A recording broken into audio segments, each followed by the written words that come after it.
The West Virginia Mountaineers hold on in what was a butt-clenching second half. And I got to say something, man. We've got a Javon Small problem.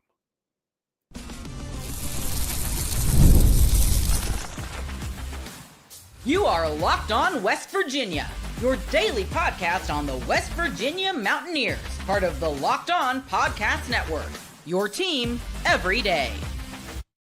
What is up, guys? Welcome back in. My name is Mountaineer Paul. I am your host. This is Locked On West Virginia, where we talk Big 12, college football, basketball, women's basketball, men's basketball, and everything you can think of to do with the Mountaineers and the Big 12 and other things. Thank you guys for joining in as the Mountaineers game has just gone final. This episode of Locked On West Virginia is going to be brought to you by FanDuel. New customers can get $150 in bonus bets if you win your first $5 bet. Make sure you head to FanDuel.com to get started. And let's roll, baby. So the West Virginia Mountaineers, it was a tale of two halves, obviously, in this game. Wow. What an incredible start to the game in the first half. They had all the energy. UCF had none. And then the second half was literally the antithesis of the first half. Or if you don't like fancy words, the opposite.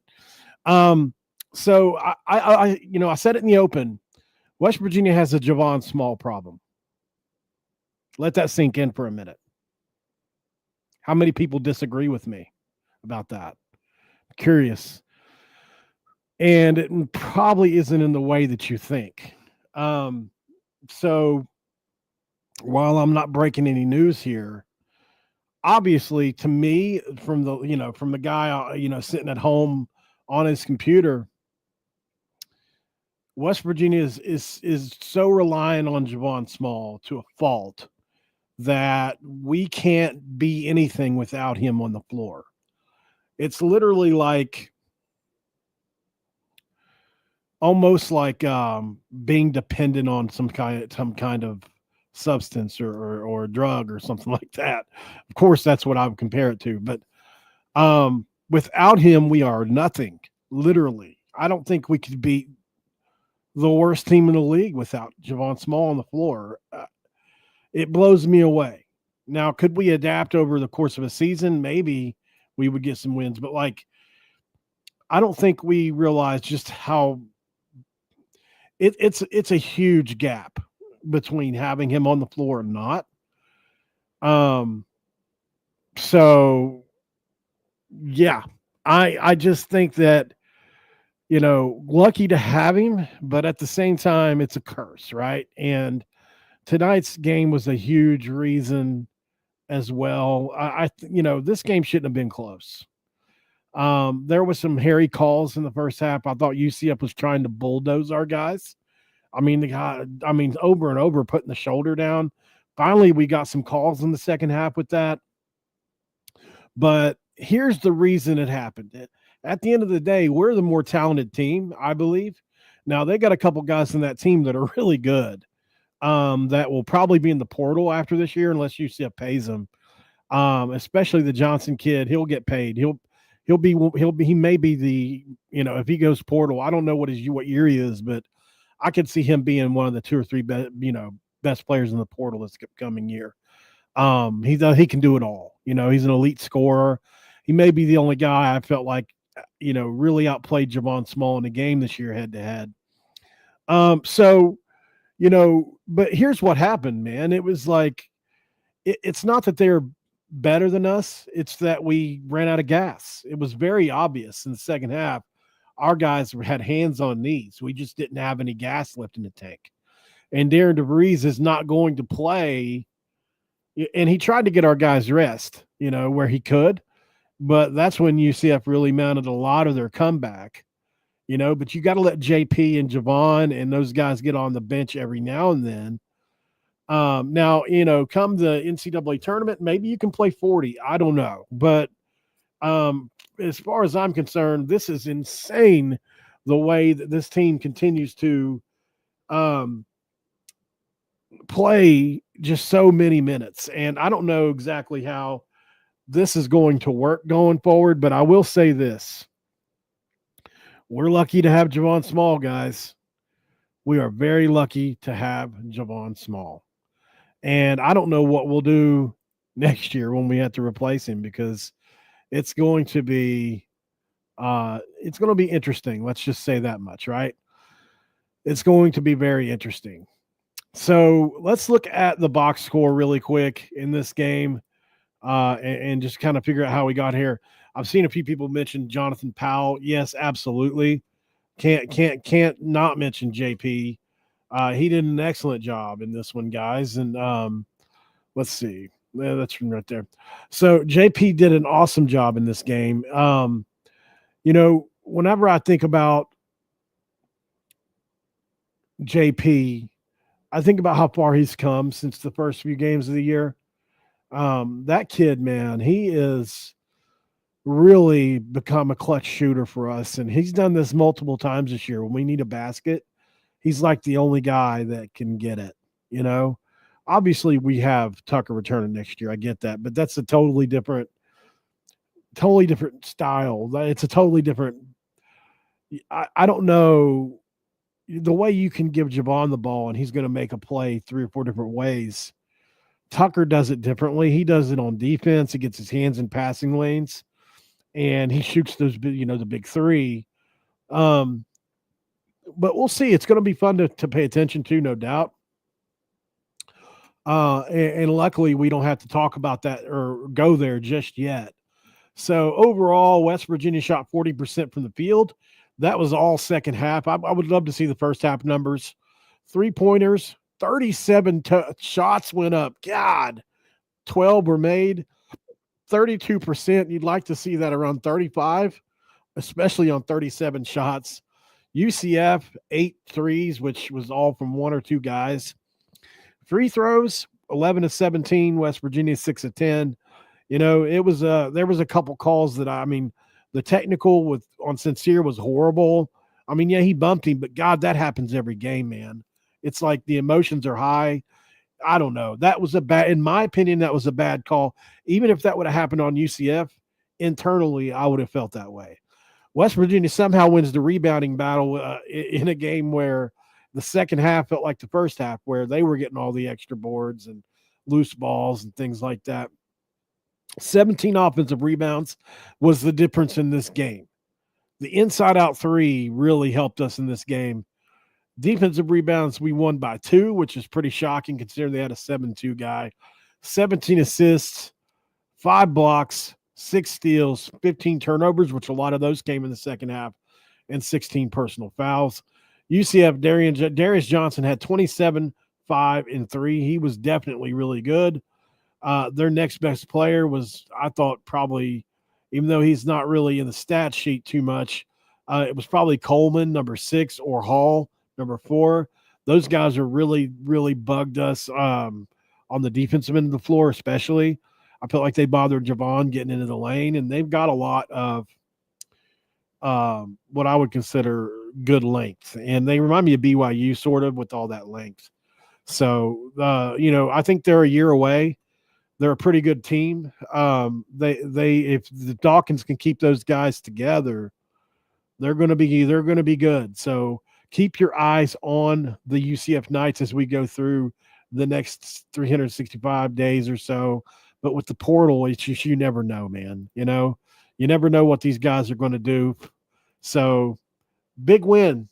If I had to give the MVP, you can give it to Javon Small every game, right? That's obvious. So I'm going to give it to Amani Hansberry. I thought, or Jonathan Powell, either one of those two can deserve it for tonight. Josh, Javon had 25. It didn't feel like 25 tonight. Maybe that's because he got most of it in the first half. 25, 9, and 7, just an incredible stat line. But Amani Hansberry and Jonathan Powell both had huge games behind him. 18, 10, and 2 from Amani, 15 and 3 from JP. And really Amani, those 10 rebounds, he was really good in the first half, especially just keeping balls alive, tipping them out, getting rebounds. He has come such a long way as well, guys. If Amani can tighten that shot up, he can really put himself in the all-conference conversation next year. So that's going to be another fun one to look at. Let's go to a quick break, and when we come back, we'll talk about this a little bit more. The Big 12 tournament coming up. Where did West Virginia's final seeding land? Because it's final, I'm pretty sure. And we'll talk about the women a little bit too. Stick around, guys. We will be right back here on Locked On West Virginia. Don't go anywhere. If I can see my screen over here. I need to put that somewhere else.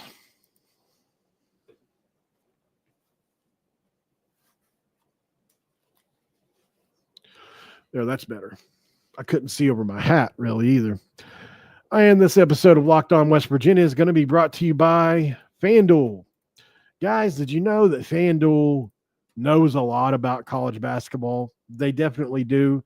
But when it comes to the NBA, the action is just getting started, and there's no better place to get in on that than with FanDuel. This is America's #1 sports book.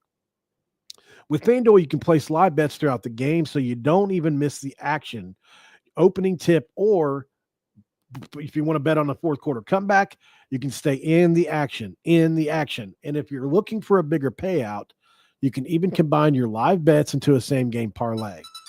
I love using FanDuel's live betting feature because it keeps every moment of the game exciting, whether I'm backing my team for a late-game pep rally or picking a player to hit a clutch three.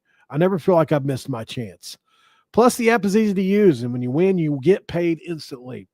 Right now, new FanDuel customers can get $150 in bonus bets if you win that first $5 bet. You have to go to FanDuel.com to join today. That's FanDuel.com for your shot at $150 in bonus bets. Do it today and make every moment more with FanDuel, an official sports betting partner of the NBA. All right, guys, we are back in segment 2 here. No do. I do have a Dr. P. And I got, so if you didn't know what we needed today to get a 7 seed and a double bye, West Virginia needed Kansas State to lose. That happened. West Virginia needed to beat UCF. That happened. And West Virginia needed Arizona to beat Kansas on the road. And that game went final right before West Virginia's did. Kansas beats Arizona. Let's see what that score was. 83-76. So it was a close game, as little as 2 points with a couple minutes to go. I saw Arizona go up a couple points there at one point. And we just barely missed the cut, guys. So we're going to be, I believe, playing Arizona State, if I'm not mistaken, here in the Big 12 tournament. Let's see if I can find the bracket. Let's see, because it should be coming close to. Let's see here. Let's see if there's one right here. Don't see it yet. No, I'm sure there may still be a couple games going on here that affect something, but West Virginia should be playing Arizona State, which would be a good matchup for us because they lost their best player. The one that gave us a lot of trouble. I think he was the 5-star freshman that they had. So, and if that changes, I will update you. But it's before today's game, that's who they said we were going to play if we didn't get the double bye. Now, I think the double bye is important. I think the extra day of rest would help this team, our team. But I don't think it's at the end of the day. I don't know how much. Unless we win 2 or 3 games in this tournament, the Big 12 tournament, I don't know how much our seeding will be helped. You're talking about we're at 19 wins. We're probably right there on the 9 or 10 line. And a win over Arizona State isn't going to change that. Although I do say optically 19-20 is a big difference, even though it's only 1 win. Going from 19 to 20 is a large deal. So I do think that, the optics do matter. And, I do think that it could help us. We'll see. I can't guarantee, but, the Arizona State win, maybe it gets us another seed up. Maybe we get an 8. Who knows? But Either way, we're in, I believe, with 19 wins. I don't think there's any question now that we're in this. Not only we're going to be in the Big 12 tournament coming up, but the national big tournament. So that's going to be fun to see. And this Mountaineer team's going to be dangerous. I think that, I'm proud of this team and what they've accomplished this year.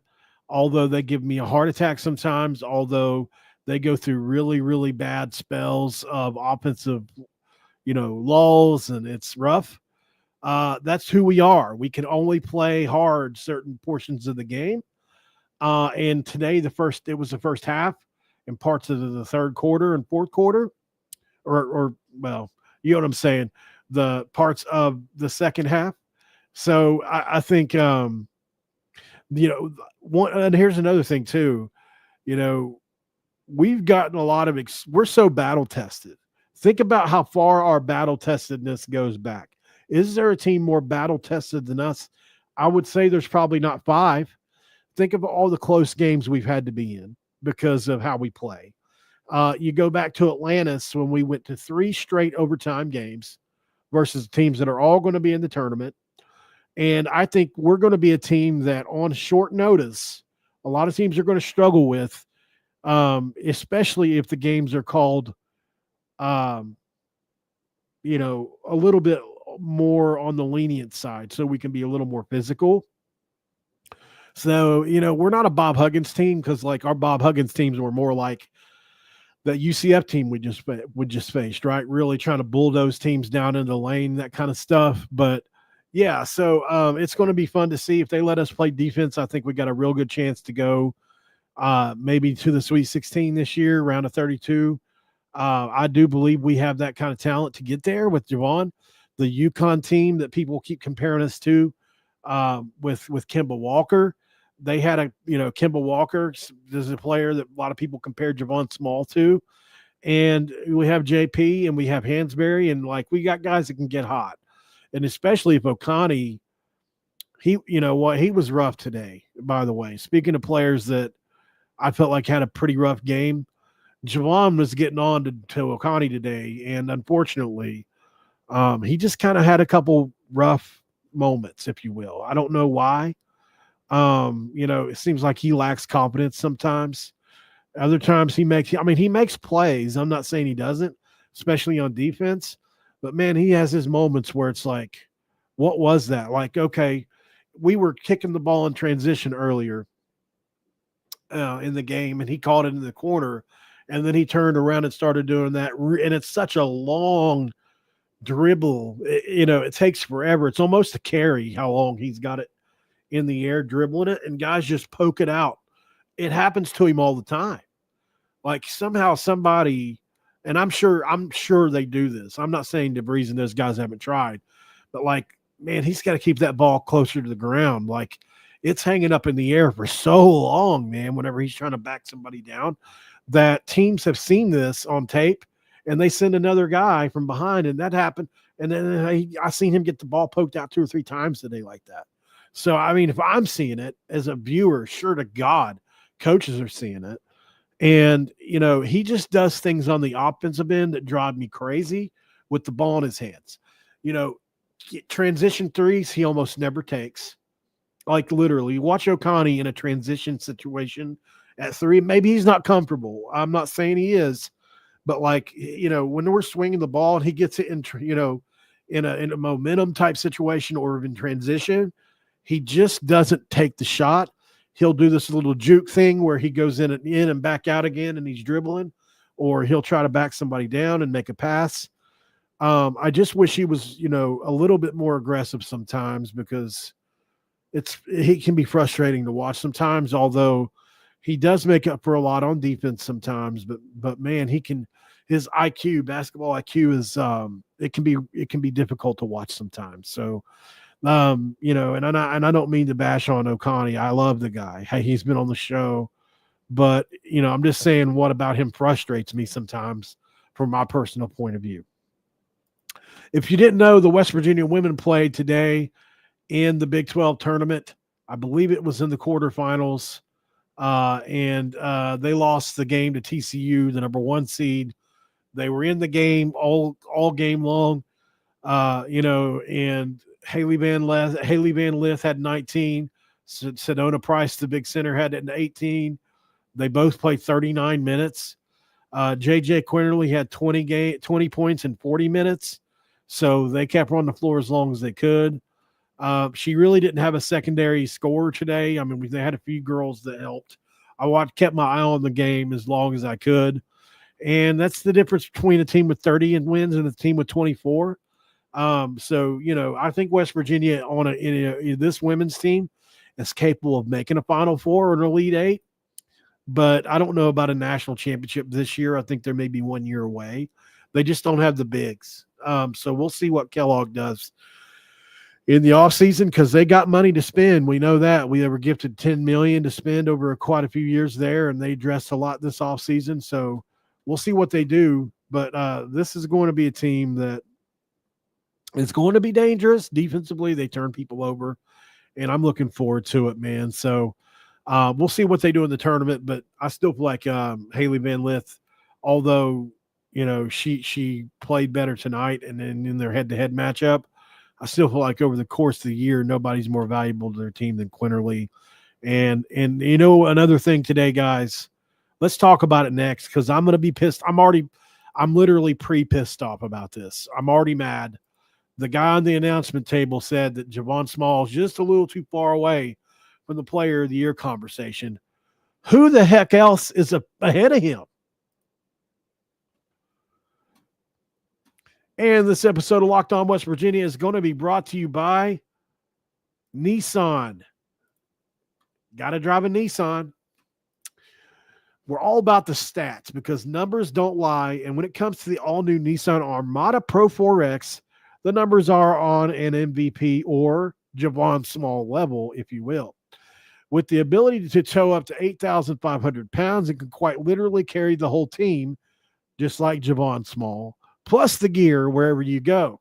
It's powered by a twin-turbo V6 engine, delivering the strength and performance to handle highways, back roads, and everything in between. And with room for up to 8 people or 4 other teammates, the Armada Pro 4X is built for big crews, big adventures, and even bigger memories.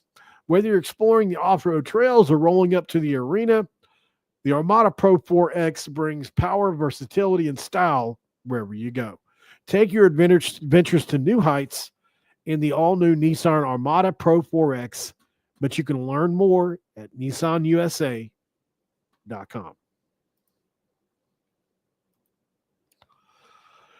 All right, so the announcer today said something that I was a little bit, I'm not going to lie, I was peeved to hear him say it. He said Javon Small is just a little too far away from the Big 12 Player of the Year category. And I was like, what? What's he talking about? How is Javon Small not the Big 12 Player of the Year? Are they going to give it to Dickinson? Is that really what's happening right now? He had a great game today, by the way. I looked at that Arizona score. I think he had 31.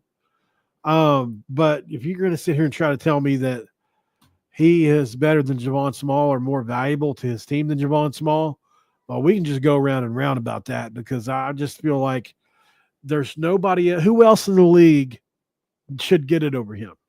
Can somebody name another player? Pull up the Big 12 standings. Let's just pull them up. Big 12 basketball standings.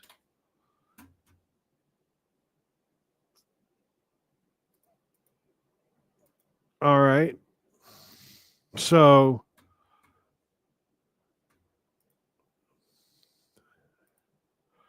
Houston's 18-1, but they don't have any one guy. They've got Cryer, they've got Roberts, they've got a couple guys, but nobody like Javon Small.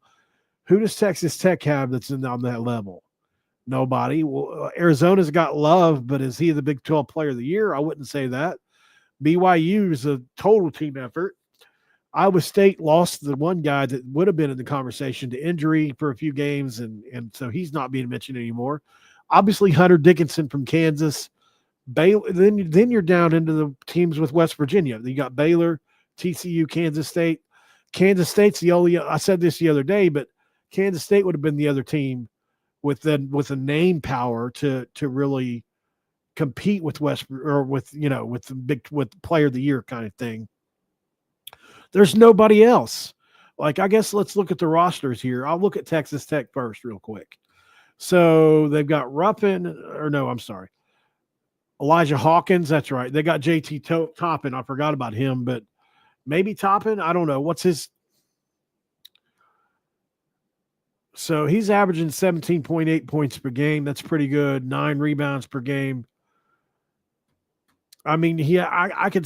Those are pretty good numbers. I wouldn't be too mad about him. I don't want to see Dickinson get it. I really don't. I don't think you can't convince me that he's more valuable to the Jayhawks than Javon is to the Mountaineers for sure. But he had a great game today. I mean, you look at what he did today. Hunter Dickinson had 33 and 10 today. So he really showed up today, no doubt about it. But, I mean, I just think that Javon has been more consistent all year long, man, and that's just the way it is. Very frustrating for me to see, but I keep forgetting about Toppin, to be honest. But, I mean, 17 and 10 is great, but, I mean, is it better than what Javon Small is doing? I don't know. I guess I'd rather see him than Dickinson, but let's just not act like Javon Small shouldn't be directly in this conversation. It's ridiculous. It really is ridiculous, man. But anyway, let's get back to this really quick. Before we go, guys, make sure you like the video, subscribe to the channel if you're new around here, and hit those notifications as well, by the way, so you know when we go live. And share the video out if you want to. That would help us out a lot around here. We're still trying to grow this one, and I'm also in the mix to do another channel, by the way. I am trying to. So the Texas Locked On Longhorns came open. I tried to volunteer to do it. I'm trying to do another show to try to grow my national profile. So I am I'm not going to be doing that one, but I'm in the mix for some others. So we're going to try here, guys. I think, I have a lot of time on my hands, and only reason I don't do more West Virginia videos is because there's not enough content. Like, there's a lot. So if that happens, I'll give you guys that profile on this channel, and maybe we can get it rolling over there. But I'll keep you guys updated on it. It's not anything that's happening right now. It's just something I've been approached about. So we'll see. But I don't have a lot else for it, guys. I appreciate you for being here. The West Virginia Mountaineers are in the tournament, the Big 12 tournament. They're going to be in the NCAA tournament. And I think we can all be grateful for that. And we can watch those women too, guys. We're going to do a bracket challenge this year as well. So we'll probably do one in the Discord. We'll put a little bit of money in there, and one of you guys can win a bunch of money, like, depending on how many people want to do it. Let's say we do a, $5 buy-in or 10. That way it'll be a nice prize for somebody. So that should be really fun. If you want my Discord, guys, I'll find me at Paul Mountaineer on X. And I will post a link to it, and we'll talk about it then. But thanks for making Locked On West Virginia your first listen, guys, and for being part of the Locked On Podcast Network. We talk about your team every single day. Do me a favor and check out Locked On College Basketball with Isaac Shea and Andy Patton next. March is here, so be the most informed college basketball fan throughout the madness. Find Locked On College Basketball on YouTube or wherever you get your podcasts. All right, guys, have a great rest of your weekend. I'll see you tomorrow. We'll record again. We'll figure something out. I might even do another video tonight, guys. I've been trying to think of a football video to do. I'd love to talk some football tonight. I don't know. I'll try. I might even make up a topic. Who knows? We'll figure it out, guys. I'll see you on the next one. Have a great one. I'm out.